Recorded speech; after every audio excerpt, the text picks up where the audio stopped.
May award si Rose Ann Custodio. Ay, high honors pati.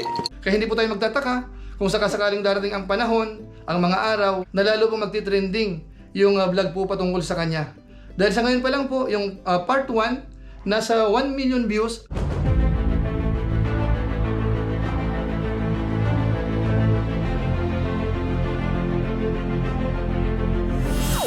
Ayun, what's up guys? Muli, welcome to my YouTube channel. Ito po si Kuya July, ang inyong katugang, ang inyong kalingap, na muli na namang bumabati po sa inyo ng magandang araw, magandang gabi. Sang sulok man po tayo ng mundo naroroon. At sa araw na ito, meron po tayong panibagong vlog. Gusto ho natin gawa ng reaction video at sa gusto nating i-highlight yung isa po sa recipient ng Team Kalingap na kung saan ay parang bago pa lang po. Pero mukhang malakas po yung magnetic power nito dahil trending po yung unang vlog po ni Kalingap Rab po dito. Nasa 1 million views na po siya after 5 days. Tapos yung part 2, kulang-kulang 600,000 after 1 day. So ibig sabihin, malakas ho talaga. Ngayon kikilalanin po natin, sino ho ba siya? At ano nga ba ang tulong na po pwedeng magawa po sa kanila? Sa inyong kaalaman, talagang mahirap po ang buhay nila. Dahil nanay niya na lang po ang kanyang kasama, tapos wala na siyang tatay, tapos ang hanap buhay, nagtitinda-tinda. Minsan walis at kung ano-ano pa. Pero wag ka. Dahil matalino po siya at karapat dapat tulungan ng Team Kalingap. So pag-usapan po natin yan maya-maya ng konti. Pero bago po yon, konting paalala po si Kuya July. Baka sakaling meron pa po ditong hindi nakasubscribe sa ating YouTube channel, huwag po natin kalimutan, July Paunil. Tapos pakipindot po yung notification bell button para lagi po tayong updated sa aking mga video upload. So maraming salamat po sa inyo. At sana isama rin po natin yung ating Facebook page, July Paunil 2.0. Paki-follow din po yun at saka paki-like. Maraming salamat po sa inyo. At sina Kuya Bal Santos Matubang, sina Kalingap Rab, si Ate Edna Vlogs at saka po si Jabber Sniper, isama rin po natin. Maraming salamat po sa inyo. Ngayon, tuloy na po tayo. Pag-usapan na po natin ang pinaka-main subject po natin sa pagkakataong ito. At ito po ay patungkol kay Rose Ann, yung tinaguri ang mistisang walis vendor doon po sa vlog ni Kalingap Rab. Bagamat siya po, hindi lang naman po walis ang kanyang binebenta dahil base po sa kanyang nanay, narinig natin, pati po pako, mga gulay-gulay, nagbebenta po siya para lamang po makaraos-raos yung pang-araw-araw po nilang gastusin at saka yung sa kanyang pag-aaral. Ngayon, kilalanin po natin siya. Dahil ito pong vlog na to ni Kalingap Rab na kung saan ay nag-trending po at sa ngayon nga po ay nasa 1 million views na yung part 1 at yung part 2 naman po ay kulang-kulang 600,000 after 1 day. Ibig sabihin talaga trending yan. Wow! Pero doon po sa hindi nakakaalam, ito po ay in-scout po ito ni Kalingap Edo. Nirefer naman po yan ni Patrick. Kung inyo po natatandaan si Patrick, yung schoolmate po ni Rachel, siya po ang nakakakilala dito po kay Rose Ann. Tapos nung bandang July 2023, July 13 vlog po ni Kalingap Edo, napanood po natin ito. Si Edo po ang unang pumunta po dito po sa lugar ni Rose Ann at saka ng kanyang nanay. At ito naman po, parang naisipan ni Patrick na tulungan dahil nga po yung kanyang nanay ay kuba, tapos walang maayos na hanap buhay. At dito po sa pagkakataon na ito, dito po natin unang napanood si Rose Ann. Tapos masasabi po natin na medyo may itsura po siya at saka matalino. Meron po siyang mga awards sa school at maya-maya po siguro ipapanood ko po sa inyo yung patungkol po sa bagay na yan. Pero sa ngayon, puntahan po muna natin nung unang napuntahan po yan ni Kalingap Edo at saka po ni Patrick. Ito po yun. Sigan na lang yun, Nay. Nay, kumusta po? Aray man, sa mabuhay pa man. May asawa pa po kayo? Wala na, tagal na. 3 taon pa lang yan, wala na Sino yung po ama. 3 taon? Yung anak kong dalaga. Na Magagraduate ngayon.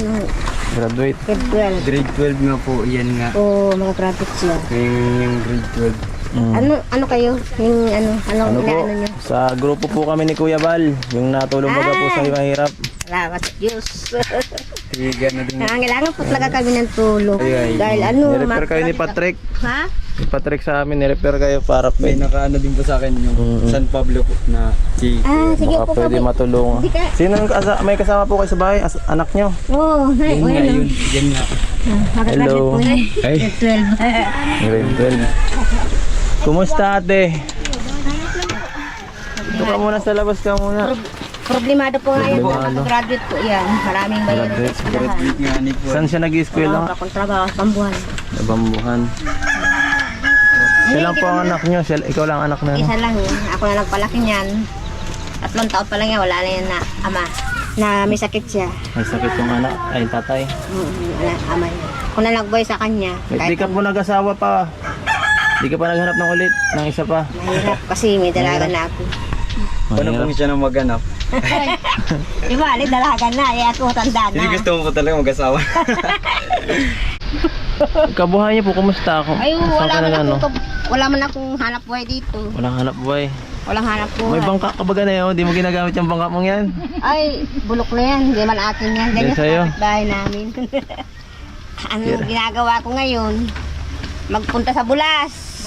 Tapos, Hinahanap ng ubus-tanggus, binibinta. hanap ka ng ano, Isang gulayin. daan man ako, isang araw. Saan mo binibinta? Doon sa baryo. Sa baryo. Binibili ko ng 1 kilong bigas. 100. Ha? Paano mo mapapag-aaral yung anak ko sa 100 lang? Kahit ano na lang, siya, nagdidiskarte din siya. Nanganguha siya ng paho, binibinta niya. Magawa Oo, ka pa. ramon. Ay di, magaling ka palang mga Diyo. Paalis yan. Magaling ka palang mga kit ng puno. Ay po, nagpapakuan lang siya. Ah, last na. Last na. Ba't hindi ka namaral? May yung pang May pang papadal. financial. Gusto Hanap sana buhay. kaso may di man kaya. Gusto niya man, kaya lang, ano man ay, tutus ko sa iya. Kapag kakanila nga yun, ang problema ako ko niya. Galing ha. Naiyak ko May lang nga ako may naawa. man problema sa pag-eskwela. Ayaw.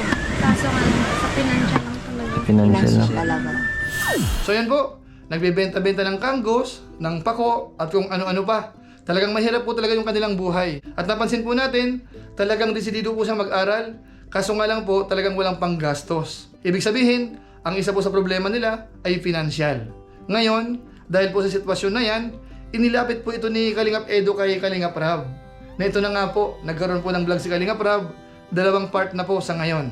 At nung time na yon, nung binalikan ni na Kalingap Rab at saka ni Kalingap Edo, natapat po nagtitinda po ng walis. At siguro po mas maganda, panoorin po natin yung unang pakikita po ni Kalingap Rab at saka po ni Rose Ann. Ito po yon. Ano yan? Nagtitinda po ng walis. Bigyan mo yung mic sa kanya. Nagtitinda po ng walis.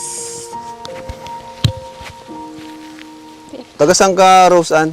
Taga-Tarong po. Tarong? Dito? Malayo pa dito? Malapit na? Malayo pa po. Saan ang daan? Doon po sa may pasikot doon sa pababa po. Ba't nagtitinda ka? Di ka ba nag-aaral? Hindi na po. Wala na pong pang paaral. Kaya yun na lang po ang pinagkaabalan ko sa ngayon. Ba't sino kasama mo sa bahay? Si mama po. Si mama mo. Ayan. Pumunta sana talaga kami sa inyo. Kaso ayun, nakita ka namin dito. Nagtitinda ka ng walis. Ano pang ginagawa mo maliban sa walis na yan? Si mama po na lang po ang Gumagawa? Nagumagawa. Tas ikaw Ako na po nagtitinda? nagtitinda po. Hmm, Kung wala po, mga gulay po. mga gulay. Kumukuha po siya, tapos nagtitinda din po. Ganun ba? Paubos na, 2 na lang. Opo, nakabinta na po ako ng 10 kanina. Ay, galing. Bali, 2 na lang po Grabe. yan. Galing mo ha. Ito si Rose Ann. Bakit mo ginagawa yan, Rose Ann, pagtitinda ng walis? Kasi wala na po kaming wala na po kaming pera. Kaya yun na lang po ang tanging pinagkakaabalan namin ni mama. Pagtitinda ng walis. Opo. Bakit asan ang magulang mo, si papa mo? Wala na po akong papa, 3 years old na lang. 3 years old po ako, wala na po 3 years akong old ka pa lang, wala ka ng tatay. papa. Si mama na po. Mama na lang ang kasama mo dyan. Opo. Anong trabaho ni mama mo? Wala din. Wala din po. Wala ka bang natapos sa pag-aaral? Hanggang grade 12 po. Sa ngayon po, graduate na po. Graduate ka na dapat. Ilang taon ka na nga? 18 po. 18. Sayang naman. Wala po wala na pong pang-financial. Kumusta naman yung pag-aaral mo? Ayos naman po sa kahirapan sa nakaaraos man din. Kahit papano. Nakaraos man din. Sobrang hirap. Kumusta? May award ka naman? Opo. Anong award? With honor po. With honor ka? Wow. With honor ka kahit hirap kayo. Inspiration lang po yung mga paghihirap. Nakakalingap. Magkano yung walis? 25 po isa. 25 lang yan? Opo. Ilang oras mo ginagawa yan? Si mama po, minsan po pag madami, minsan maghapon. Tapos kinaumagahan Bibili na namin din yan. minta po. Bibili na namin. Kilala mo kami? Opo. Oo. Inano ka sa nilapit ka ni Edo para matulungan ka. Ano bang klaseng tulong ang gusto mo sana? Priority? Ano po sana, sa pag-eskwela po, pag-aaral. Pagkaaral? Opo. Bahay? Pwede din po. Kasi po, ano po sa dagat. Malapit. Malapit kayo sa dagat? Hindi naman po pag may-ari yung lupa, kaya nakikitira lang po kami doon. Ngayon, dyan po sa pag-uusap na yan, mahalata po natin na talagang mahalaga po sa kanya yung pag-aaral. Dahil nung tinanong po ni Kalinga Prab kung anong klaseng tulong ang gusto nila, yung pag-aaral po yung unang binanggit. Ngayon, ituloy pa po natin yung klase naman po ng pamumuhay nila. Pakinggan po natin ito. Lakad lang po, pauwi. Minsan po wala po siyang baon. Minsan walang baon. Kawawa na nga po. Naku. May honors pa yan. Kaya gusto niya pong makatapos ng pag-aaral, tipid siya. Kahit walang baon, at may kanin lang. Ayos na sa kanya. Grabe namang sipag mo, Rose. Katapos man po maski pa paano. Ibig sabihin, talagang sumikap ka para makapagtapos ng Grade 12 ang. grade 12. Nagsikap talaga. Pumasok ka kahit walang baon. Magkano yung baon mo? 20 po. 20, minsan wala. Minsan po wala. Paano mo napagkakasya yung 20? Hindi na po siya Dahil na po, hindi na po ako na-resist. Hindi ka na nag... Resist. Ito pong 20 po ito, kung may ambagan po sa school, arog kayo sa project, tiga-ambag ko na lang po. Para po. Grabe. Anong pakiramdam, Rose Ann, ng walang itay, walang tatay na tatrabaho? Mahirap po. Todo kayo. Itong gusto mong maranasan na, na buhay na marangya. Tapos ngayon, dahil po, may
diskarte, mga nagtitinda ka, ganun, ayun extra. po. Extra po.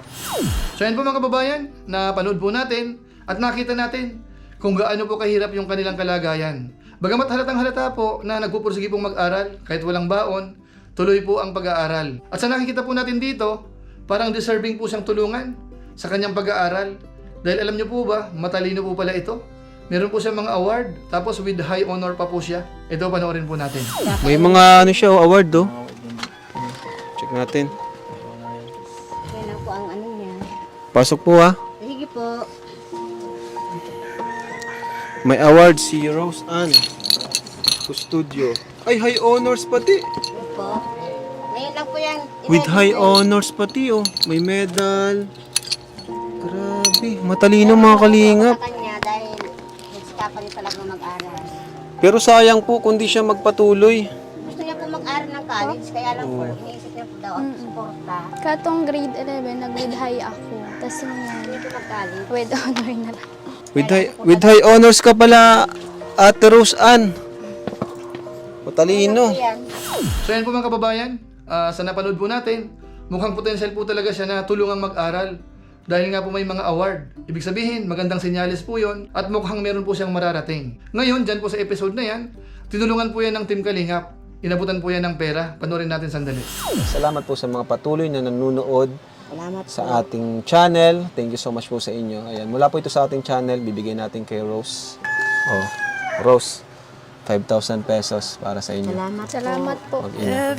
So yan po, 5,000 pesos po yung inabot po ni Kalingap Rab. Galing po sa kanya yan. So maraming salamat po sa Team Kalingap, kay Kalingap Rab, dahil meron na po siyang paunang tulong.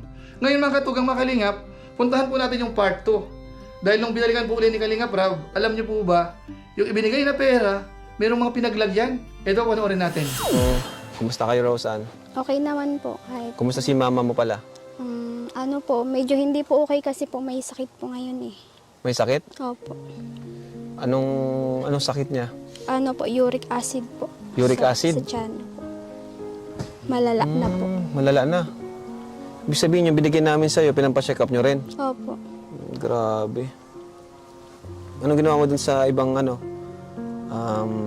budget namin na binigay sa'yo? Pinambayad po ni mama ng utang doon sa Utang? Opo. So, doon napunta halos lahat. Tapos, Nagbili po ng pawid sa bahay namin. nabili ng pawid. Opo. Tapos nagbili kayo ng pawid. Opo. So, dito po siya nagtitinda ng walis, mga kalingap. Pandagdag sa gastusin nila. Kasi yung last na binigay pala natin, naubos din kaagad. So ayan po, yung ibinigay pong pera sa kanila, ginamit po, pagpapagamot, binili po ng pawid para i-repair po yung kanilang bahay dahil nga po butas-butas. Tapos yung iba naman po, ibinayad sa utang. Tayo naman po hindi nagtataka dahil wala po silang maayos na hanap buhay. Siyempre po kapag gagipit na gipit, ang pinakamagandang gawin, mangutang po kung meron pa pong nagtitiwala sa ating mga kababayang mahirap. Tama kayo, tama kayo. Pero dahil po sa vlog na yun ni Kalingap Rab, meron pa pong ibang tumulong. So siguro po, panoorin po natin ito. Ayan, thank you po kay Sir Mario Stanislao sa 2,500. Thank you po.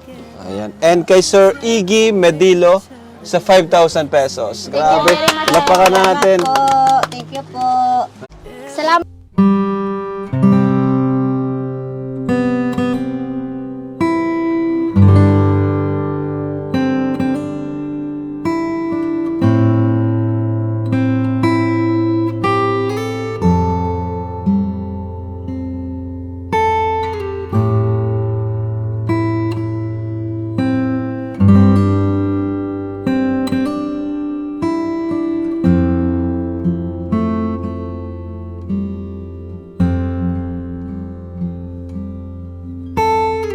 Rose Ann.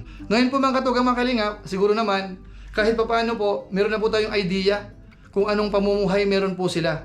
Sino nga ba si Rose Ann? Ano yung kilagisnan niya? Yung kinalakihan niya?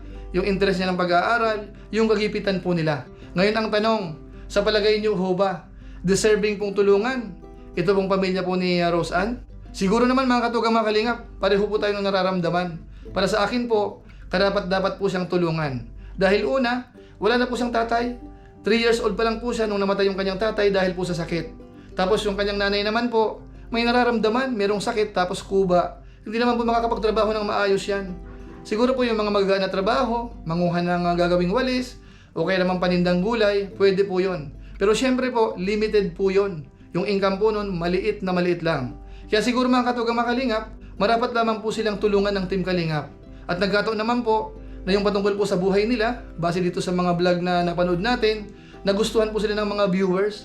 Kumbaga, maraming sumusuporta. Naawa po siguro yung iba. At saka siguro na-impress na rin po kay Rose Ann. Dahil may itsura din po siya.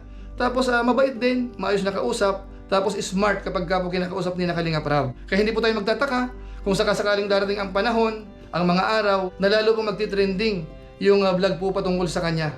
Dahil sa ngayon pa lang po, yung part 1, nasa 1 million views after 5 days. Tapos yung part 2 naman, kulang-kulang 600,000 after 1 day. So ganun po kalakas sa mga viewers. Ito pong vlog ni Kalingap Rab patungkol po kay Rose Ann. Ngayon ang tanong po uli, dahil nabanggit po namin nung nakaraang live namin kahapon, na po pwede bang i-consider si Rose Ann bilang part po ng Kalingap Angels o kaya Kalingap Princess? Bagamat doon po sa survey po natin kahapon, marami pong nagsasabi na pwedeng-pwede na isama po sa Kalingap Angels. At siguro naman, karapat-dapat din po siya. Dahil sabi nga po natin, may itsura din po siya. At saka karapat-dapat tulungan dahil mahirap nga po yung buhay. Bagamat syempre, yung mga angels po natin sa ngayon, lahat po sila magaganda. Actually po si Rose Ann, sa tingin po natin, yung unang naisip kong kahawig niyang artista ay yung sumali po sa Pinoy Big Brother, si Barbie Imperial. So hindi ko po alam kung medyo sa tingin ninyo, hawig-hawig po sa kanya. Siguro po, kayo na lang ang bahala. Basta importante po dito, yung kwento ng buhay nila, karapat-dapat po silang tulungan, at mukhang karapat-dapat din pong gawing scholar ng Team Kalingap. Sana all.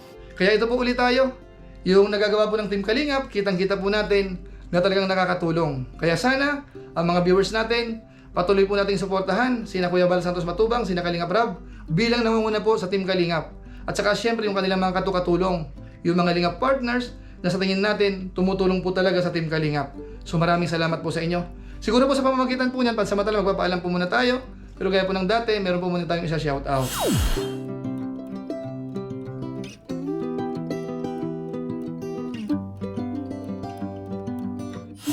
Tapos maraming salamat din po sa aking mga kasaman sa Koos, Kalingap OFW Organic Sponsors, sa inyo pong patuloy na pagsuporta po sa mga pabahay program ni na Kuya Bal Santos Matubang at saka po ni Kalingap Rab. Sa ngayon po, ang bagong pabahay natin ay yung kay Erica, nagbigay po tayo ng konti doon. Tapos yung mga susunod po niyan, baka yung pabahay naman po ni na Kuya Bal Santos Matubang at saka po yung kay Samantha. So abangan po natin.